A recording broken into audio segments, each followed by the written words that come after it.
Tony ক্রুজের যোগ্য উত্তরসূরির খোঁজে Real Madrid.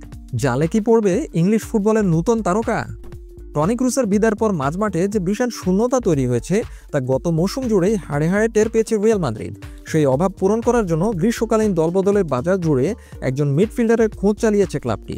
দলবদলের শেষ সপ্তাহ ঘনিয়ে আসতেই স্পেনের রাজধানী মাদ্রিদের শীর্ষস্থানীয় ক্রীড়া সংবাদ মাধ্যমের প্রথম পাতায় উঠে এসেছে এই আলোচনা।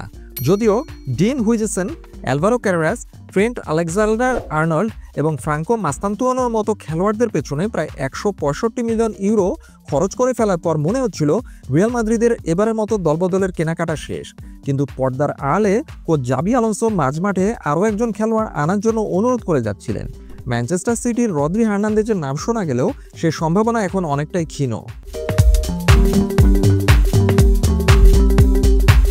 রিয়াল মাদ্রিদের নজরে অ্যাডাম হুয়ারটন।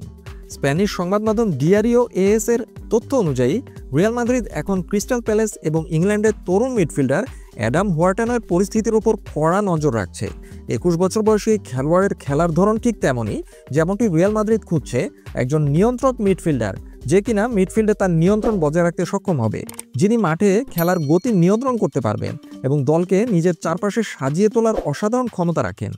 অবশ্য হুয়ারটনের দৌড়ে রিয়াল মাদ্রিদ একাই নয়, ম্যানচেস্টার সিটি, ম্যানচেস্টার ইউনাইটেড এবং লিভারপুলের মতো বড় ক্লাবগুলোও এই ইংলিশ তারকার উপর নজর রাখছে। তবে দলবদলের শেষ মুহূর্তে তাদের কেউই হয়তো বড় কোনো পদক্ষেপ নেবে না।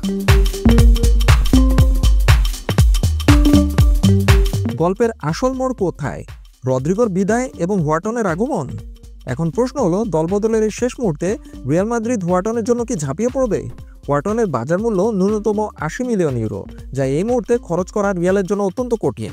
তবে স্প্যানিশ গণমাধ্যম ইঙ্গিত দিয়েছে যদি ক্লাব বড় অঙ্কের অর্থে কোনো খেলোয়াড়কে বিক্রি করতে পারে তবেই এই চুক্তি সম্ভব। আর এখানেই রয়েছে গল্পের সবচেয়ে আকর্ষণীয় মোড়। হুয়ারটনকে নিয়ে এই খবরটি এমন এক সময় সামনে এসেছে যখন শোনা যাচ্ছে যে ব্রাজিলিয়ান তারকা রদ্রিগো গোয়েজ ক্লাব ছাড়ার জন্য প্রেসিডেন্ট ফ্লোরেন্তিনো পেরেজের কাছে অনুরোধ করেছেন। যদি রদ্রিগোর ক্লাব ছাড়াটা সত্যি হয় তবে সেই অর্থ দিয়ে হুয়ারটনকে দলে ভরানো রিয়ালের জন্য অসম্ভব কিছু হবে না।